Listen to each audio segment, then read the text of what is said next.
los números que son primos y los números que son compuestos. ¿Cuándo un número es primo cuando es divisible por sí mismo y por la unidad. Es decir, los números primos son aquellos que son divisibles por sí mismos y la unidad.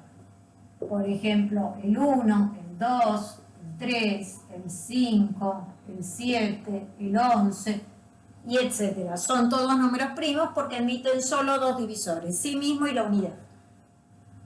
En cambio, los números compuestos admiten más divisores que sí mismo y la unidad. Por ejemplo, el 4, el 6, el 8, el 10 y así siguiendo. Si el 4 se puede dividir como número exacto por el 1, por el 4, por el 2, ¿sí? Entonces, esa es la diferencia y eso es lo que quiere decir números primos y números compuestos. De los múltiplos y los divisores de un número, si son dos o más números los múltiplos y los divisores de un número, entonces lo que vamos a obtener son el mínimo común múltiplo y el máximo común divisor, que se pueden calcular a partir de establecer o dividir un número por, o descomponer, o dividir un número, en realidad descomponer un número en sus factores primos. Algunos de ustedes en la actividad 2 que ya le enviaron, cuando tuvieron que calcular los divisores de 48,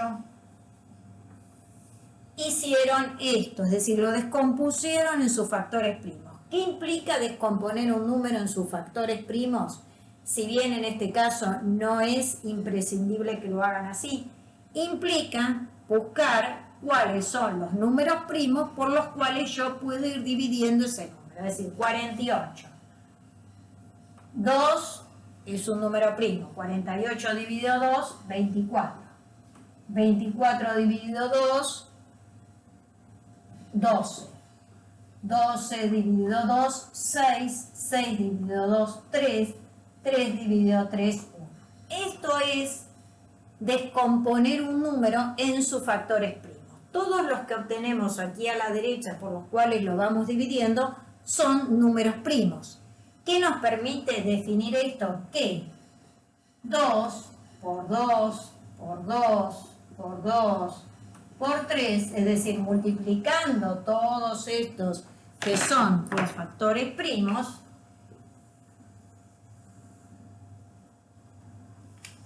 esto es igual a 48, es decir, descomponemos el número en sus factores primos. O lo que es lo mismo, podemos decir que 2 a la cuarta por 3 es igual a 48. ¿Sí? Esto algunos lo hicieron, si bien no era imprescindible, pero bueno, ya que algunos lo trajeron, nosotros lo vamos a retomar aquí. Nosotros estamos haciendo esta relación de contenidos, es decir, a partir de la división,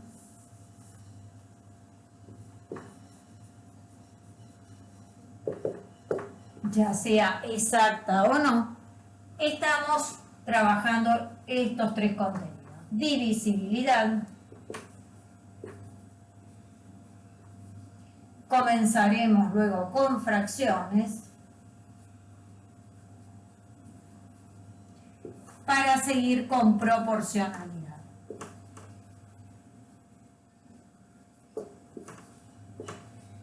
Cuando tomemos fracciones, al conjunto de números naturales o enteros positivos que estuvimos trabajando ahora, se van a sumar los números racionales, ¿sí? Es decir, vamos a ingresar a un nuevo conjunto numérico. Esto es lo que ustedes reciben en la primera clase de divisibilidad. En la segunda clase de divisibilidad van a tener 3 juegos que ya algunos ya han comenzado a recibirla, 3 juegos para analizar en los que estamos trabajando. Primero se llama El primero es un juego que se llama La Huevera, donde en realidad lo que estamos haciendo es trabajar sobre saberes previos para trabajar divisibilidad, y otros dos juegos que se llaman Boom Bean y Escoba de Múltiplos, que son juegos de divisibilidad, donde vamos a empezar a ver cómo calcular, le empiezan a pedir a los chicos empezar a buscar múltiplos, por ejemplo, de 2 y de 3, ¿sí? Es decir, y ahí es donde aparece esta idea del mínimo común múltiplo. Nosotros vamos a verlo, pero todo lo que es el trabajo, los contenidos que se trabajan en esos 3 juegos, va a ser objeto del foro de la unidad 2 de divisibilidad. También les aclaro que se hizo un cambio. Yo pensaba originalmente que la unidad 2 fuese el tema de fracciones, pero finalmente acordamos con la profesora que tiene los otros talleres de pensamiento lógico matemático arrancar por divisibilidad, luego fracciones y finalmente proporcionalidad. Voy a hacer ahora algunas aclaraciones respecto de las resoluciones del foro de la unidad 1. En el foro de la unidad 1, si bien en muchos casos las respuestas fueron correctas, lo que ocurrió fue que muchos no lograron o no llegaron a explicar por qué el resultado era ese, es decir, por qué esa era la operación correcta. O bien algunos lo explicaron aludiendo a una propiedad que no es la que corresponde. En el caso del 544 dividido 8 dividido 2, donde un resultado era 34 y el otro resultado era 136, y debían decir cuál era el correcto, este era incorrecto. ¿Por qué? Porque Susana, para resolverlo, aplicó la propiedad asociativa como si fuera una propiedad de la cual la división gozara, y no lo es. Es decir, yo acá no puedo hacer 8 dividido 4 y hacer 544 dividido 4, sino que tengo que hacer 544 dividido 8 y luego dividido 2. Entonces, la división no es asociativa. Algunos pusieron como argumento que era distributiva, que es porque era distributiva, pero es distributiva respecto de la suma o de la resta, que no es el caso. Y además observen que tienen ahí un video que refiere a las propiedades de la multiplicación y otro que refiere a las propiedades de la división, y aclara en qué caso es distributiva la división respecto de la suma de la resta, que no lo es siempre, depende dónde esté la operación de división. Pero en este caso la respuesta era que la división no era asociativa.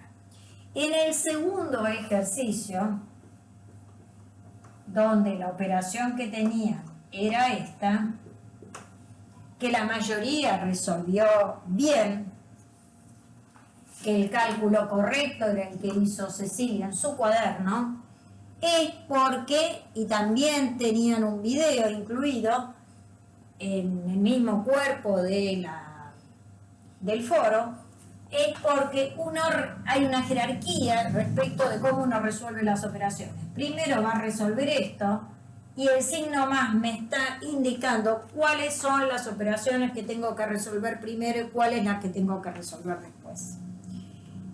En el ejercicio 3, en realidad, el resultado de la primera operación era incorrecto en las 3 columnas. En la actividad 4, la dificultad que hubo fue para pensar esto de cómo van creciendo estos reenvíos del afiche. Si la primera persona envía a 10,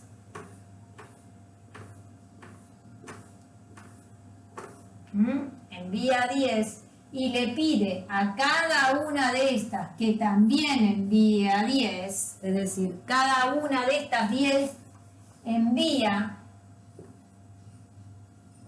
a 10, es decir, que en esta primera columna tenemos 10 a la primera, que es 10. En la segunda columna vamos a tener 10 al cuadrado, porque cada uno de esos 10 envía a 10 personas, con lo cual ya son 100. En la tercera columna vamos a tener 10 al cubo, porque cada uno de esos 100 envía a 10. En la cuarta columna 10 a la cuarta, porque cada uno de esos 1000 envía a 10 y así sucesivamente. Entonces, uno lo que podía hacer si quería tomar el total de personas era decir, bueno, que iba a ser la suma de todas estas potencias. Si no trabajaban como potenciación, directamente iban haciendo 10 por 10, en este caso, 10 por 10 por 10, en este caso. Sí, la potenciación es una multiplicación abreviada también. 10 por 10 por 10 por 10 aquí. Y así sigue. Y en el último ejercicio, para finalizar, en el cual hubo también dificultades, fue cuando hubo que definir, en el caso de la división, donde ustedes tenían el dividendo y tenían el cociente, qué pares de números cumplían con esa posibilidad de resolver esa cuenta tal como está. El divisor 12 y el resto 0, desde ya, porque si el divisor es 12, 2 por 12 es 24 y el resto 0. Ahora, si el divisor es 8 y el resto es 8, no. ¿Por qué? Porque si el divisor es 8, es decir, yo hago 24 dividido 8, ya el cociente, no sé si se llega a ver, ya el cociente no va a ser 2, sino va a ser 3. ¿Qué me indica esto? Que el resto no puede ser ni igual ni superior al divisor. Si a mí me dicen divisor 8 y resto 8, algo está mal. El otro caso era divisor 9 y resto 6, lo cual es correcto.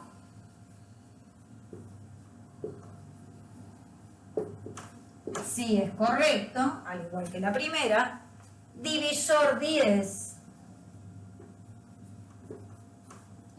y resto 4, que también es correcto, porque nuevamente el resto resulta menor que el divisor. Divisor 6 y resto 12, no. ¿Por qué? Porque si el divisor fuera 6, el cociente sería 4, porque 4 por 6, 24. Y por último, divisor 7 y resto 10, ya puedo adelantar que no, porque el resto no puede ser ni igual ni mayor que el divisor, pero si el divisor fuera 7, el cociente sería 3. 3 por 7, 21, al 24, 3. Bueno, esto es lo que quería que viéramos en este encuentro. Luego, cuando